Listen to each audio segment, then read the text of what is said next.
In this video, I'm building the best possible team in NBA 2K22. My team, at the starting point guard position, we are going to go with the Dark Matter Michael Jordan. Let me know in the comment section down below, what do you guys think the best possible team in the game is? If you had unlimited amounts of MT and you had every single reward card in the game, let me know what your guys' best squad would be. But for me, at the starting point guard position, I'm going to go with the Dark Matter Michael Jordan. He's a point guard shooting guard, 6'6", with a 6'11" wingspan. He's got a 94 3 ball, 98 mid-range, with a 98 speed and 98 acceleration. Jordan is a great defender as well, 98 steal, 98 perimeter, with a 92 interior defense. He's got 98 driving dunk, 94 ball handle, 97 speed with ball. Jordan pretty much has perfect stats and badges. And then the best thing about this Michael Jordan card is going to be when we come to the animations. This Michael Jordan jump shot on very quick release timing is one of the best in the game, especially on current gen.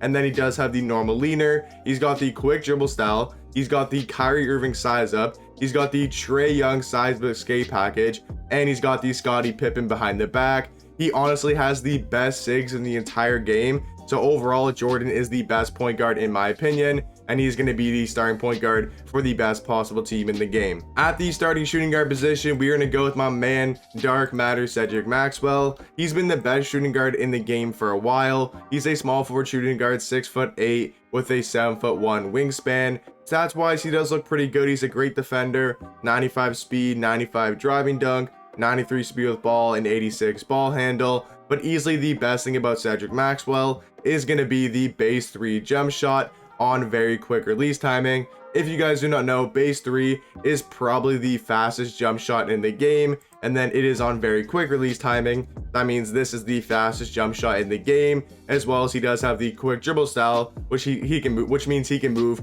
pretty good on the offensive end. For me, Cedric Maxwell, 6'8" shooting guard, base 3 jump shot and very quick release timing. He is easily the best shooting guard in the game, and honestly, it's not close. Coming in at the starting small forward position, this is not the best small forward in my opinion. I just think we need a lockdown beside Michael Jordan and beside Cedric Maxwell. Obviously, those two guys are going to be great offensively, but I want to get the best lock in the game. In my opinion, that is going to be Draymond Green. He's a power forward, small forward, 6'7", with a 7'1" wingspan. He's got a 91 3 ball, 90 mid-range, 92 speed, 92 acceleration. But like I said, he's the best lock in the game. 97 steal, 97 block, 97 perimeter, with a 97 interior defense. And he's got 19 out of 20 Hall of Fame defensive badges, which is honestly unreal. And then he's got 86 ball handle, 92 speed with ball. For me, this is the second best small forward in the game,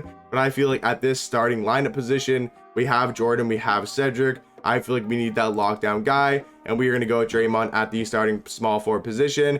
At the starting 4, I think you guys could all guess, we are going to go with the invincible Shaquille O'Neal, and obviously he's the first or second invincible in the game after Dirk Nowitzki. He's Shaq at power forward, 7'1", with a 7'7" wingspan. He's going to have 65 Hall of Fame badges, has every single defensive half, has pretty much every playmaking, shooting, and finishing Hall of Fame badges in the game as well. And then stats, every single stat is pretty much a 99. For example, he's got 99 speed with ball, 98 ball handle, 98 3 ball, 99 speed on a Shaquille O'Neal card in May.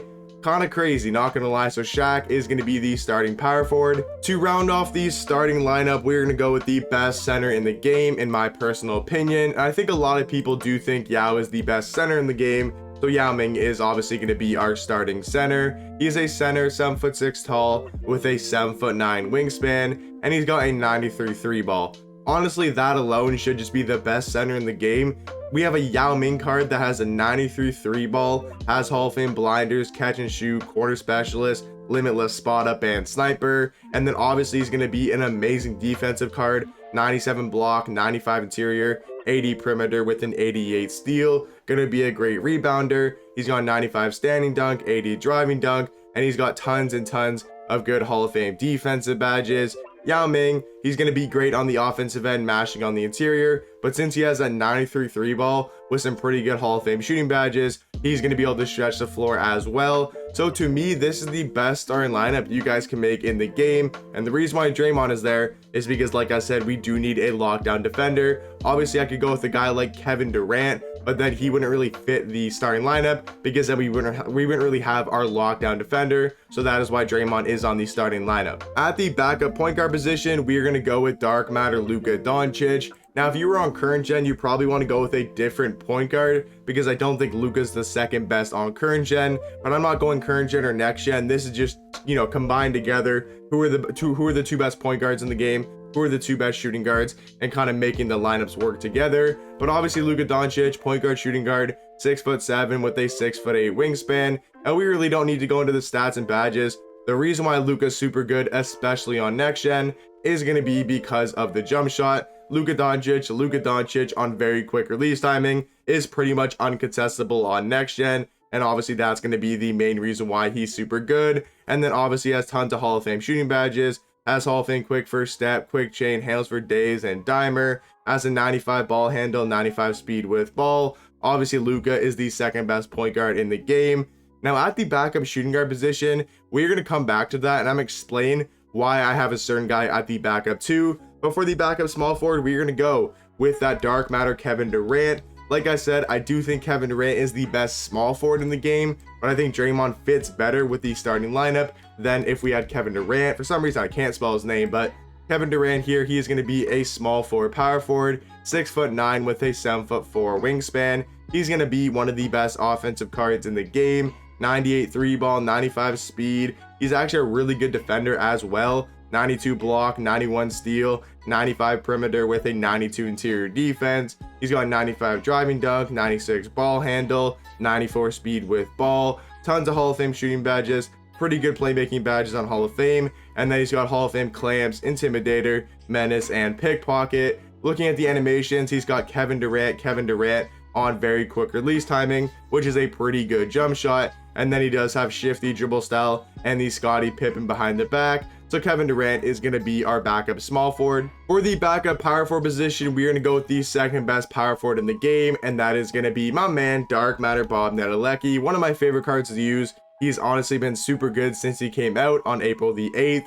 He's a power forward center, 6'9" with a 7-foot wingspan, 86 3 ball, 95 mid-range, 90 speed, 90 acceleration, some pretty good defense. But just like Luka Doncic, there's only one reason why this card is super good, and that is going to be because of his jump shot. Set shot 25, Steph Curry upper on very quick release timing is a very good jump shot, because set shot 25 is probably the fastest or the second fastest jump shot in the game, which makes Bob Netolecki's jump shot pretty much uncontestable. And then he's got quick dribble style as well. So Bob Netolecki, man, one of the best power forwards in the game, and he's going to be our backup for the best possible team in the game. For the backup center position, you could go with two different guys. You could go Kareem Abdul-Jabbar. He's obviously really good, but for me, I'm going to go with the dark matter Kristaps Porzingis. I do think he's the second best center in the game, but if you guys want to have, Kareem Abdul-Jabbar at the backup center, obviously he's really good as well. Looking at Kristaps, he's a center, 7'3" tall with a 7'6" wingspan. He's got a 95 3 ball, 94 mid-range, 88 speed, 88 acceleration. Defensively, not the best, but I think his wingspan and his height plays a big role. He actually plays really good defense in game, and I think his height and wingspan are a big reason why he plays really good defense in game. He's got an 83 ball handle, 86 speed with ball, tons of Hall of Fame shooting badges. I think Kristaps is probably the best offensive center in the game because of his jump shot is absolutely money. Brook Lopez, Karl Malone upper on quick release timing. So for me, I do think Kristaps is the second best center in the game, and he's going to be the backup center. For the backup shooting guard position, there's a bunch of different guys you could go with. For the second best shooting guard in the game, I think that's a guy like Chris Mullin. I do think he's the second best shooting guard in the game, but what I would do for this bench to make it as good as possible, I wouldn't use Chris Mullin. I would actually use Jimmy Butler. I'm spelling his name wrong, but what I would do is use dark matter Jimmy Butler, because he's going to be a lockdown defender, and we already have Luka Doncic, we already have Kevin Durant on that lineup, we do need our lockdown defender. So that's going to be Jimmy Butler. He's a shooting guard, small forward, 6'7" with a 6'8" wingspan. He's got 93 ball, 95 mid-range, 95 speed, 95 acceleration. Like I said though, gonna be a lockdown guy. 98 steal, 98 lateral, 98 perimeter with a 94 interior defense. He's got 95 driving dunk, 92 ball handle, 94 speed with ball. He's gonna have tons and tons of Hall of Fame defensive badges. He's got Hall of Fame quick first step, quick chain, hyper drive, handles for days. He's got Hall of Fame catch and shoot, sniper, and he's actually got a really good jump shot. Base 22 on very quick release timing is one of my favorite jump shots in the game. And then he does have the shifty dribble style with the Scottie Pippen behind the back. So if you guys want to go with Chris Mullin, you definitely can. I think he's the second best shooting guard in the game. But if you want to make the bench as good as possible, I do think Jimmy Butler needs to be the backup too, because we got Luka Doncic, Kevin Durant, even Bob Netolecki to be our offense. We need that defensive guy, and for me, that is going to be Jimmy Butler. So in my opinion, if you had a limited amount of MT, you had every single reward card in the game, this is the best possible team you guys can build. Like I said earlier, let me know in the comment section down below, what do you guys think about my team, and what is your guys' best possible team in the game as of right now. But hopefully you guys enjoyed the video. I'll catch you guys in the next one. Peace.